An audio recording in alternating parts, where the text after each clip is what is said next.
Hello friends, welcome back to my channel NN square. ஒவ்வொரு உணவிற்கும் சிறந்த சுவை தாருங்கள். இன்றைக்கி நீங்கள் வீடியோவில் பார்க்க போகிற ரெசிபி கொங்கு நாட்டு ஸ்டைல் நண்டு பெரட்டல். வாங்க ரொம்ப ஈஸியாக எப்படி பண்ணுறதுன்னு பார்க்கலாம். ஃபர்ஸ்ட் ஒரு அடிகாரமான பாத்திரம் எடுத்து ஸ்டவ்வில் வச்சிடுங்க. இப்போ 2 டேபிள் ஸ்பூன் ஆயில் சேர்த்துக்கலாம். ஆயில் சூடான உடனே 1 டேபிள் ஸ்பூன் சோம்பு ஆட் பண்ணிக்கோங்க. குட்டி குட்டியாக கட் பண்ணி வச்சுருக்கிற வெங்காயத்தை சேர்த்துக்கலாம். வெங்காயம் சீக்கிரம் வதங்குறதுக்காக 1 டேபிள் ஸ்பூன் சால்ட் ஆட் பண்ணிக்கிறேன். வெங்காயம் நல்ல பொன்னிறமாகிற வரைக்கும் வதக்கிக்கலாம். இப்போ வெங்காயத்தை நல்ல பொன்னிறமாக வதக்கியாச்சு. இந்த ஸ்டேஜில் கட் பண்ணி வச்சுருக்கிற தக்காளியை உள்ளே சேர்த்துக்கலாம். இப்போ இதையும் ஒரு 2 மினிட்ஸ்க்கு நல்லா வதக்கிக்கோங்க. தக்காளி எல்லாமே நல்லா மசிஞ்சு போகணும், அந்த மாதிரி வதக்கிக்கலாம். இந்த ஸ்டேஜில் மசாலா பவுடர்ஸ் எல்லாமே ஆட் பண்ணிக்கலாம்.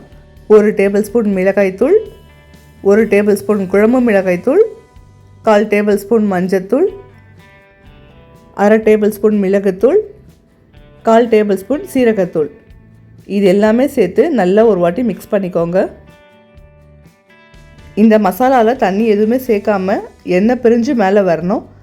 ஒரு 2 மினிட்ஸ்க்கு நல்லா வதக்கிக்கோங்க. இப்போ 2 டேபிள் ஸ்பூன் இஞ்சி பூண்டு விழுதை சேர்த்துக்கோங்க.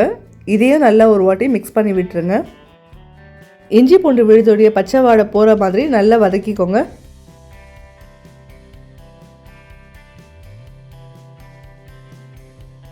மசாலாவை நல்லா வதக்கின பிறகு கொஞ்சமாக தண்ணி சேர்த்துக்கோங்க.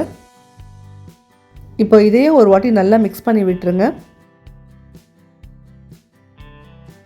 இப்போ இந்த மசாலாவில் உப்பு காரம் எல்லாம் கரெக்டாக இருக்கான்னு பார்த்துட்டு ஒரு 2 மினிட்ஸ்க்கு இந்த மசாலாவை நல்லா கொதிக்க விடுங்க. இப்போ மசாலா நல்லாவே கொதிக்குது. இந்த ஸ்டேஜில் க்ளீன் பண்ணி வாஷ் பண்ணி வச்சுருக்கிற நண்டை உள்ளே சேர்த்துக்கலாம். இப்போ இந்த மசாலாவோடு சேர்த்து நண்டையும் நல்லா மிக்ஸ் பண்ணி விடுங்க. தண்ணி எதுவுமே சேர்க்காமல் ஒரு 2 நிமிஷத்துக்கு அப்படியே வேக விடுங்க. இந்த ஸ்டேஜில் ஸ்டவ்வை மீடியம் ஃப்ளேம்லேயே வைங்க, இல்லைனா மசாலா எல்லாமே சீக்கிரமாக அடி பிடிச்சிடும். இப்போ நண்டு வேகிற அளவுக்கு கொஞ்சமாக தண்ணி சேர்த்துக்கலாம்.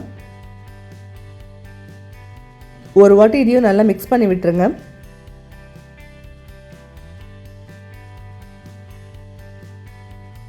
இப்போ பார்த்தீங்கன்னா குழம்பு நல்லாவே கொதிக்குது. தண்ணி எதுவுமே இருக்கக்கூடாது. மசாலாவை நல்லாவே சுண்ட வச்சிடுங்க. இப்போ பாருங்கள், தண்ணி எல்லாமே நல்லா வற்றி போய் மசாலாவோட நண்டு நல்லா ஒரு வாட்டி மிக்ஸ் பண்ணி விட்டுருங்க.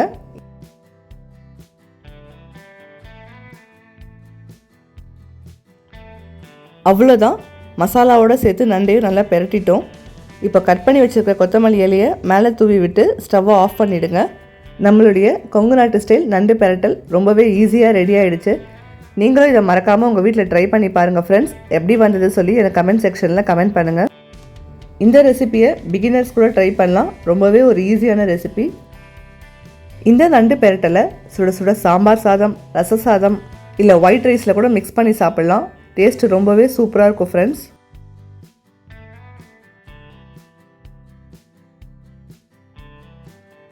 பாருங்கள், நண்டில் எவ்வளோ மசாலா ஒட்டியிருக்குன்னு சொல்லிட்டு அப்படியே எடுத்து ஒரு கடிக்கும் போது நம்மளுடைய சளி எல்லாமே நல்லா பறந்து போயிடும். இந்த ரெசிபி உங்களுக்கு பிடிச்சிருந்தா மறக்காமல் நம்மளோட சேனலை சப்ஸ்கிரைப் பண்ணிக்கோங்க.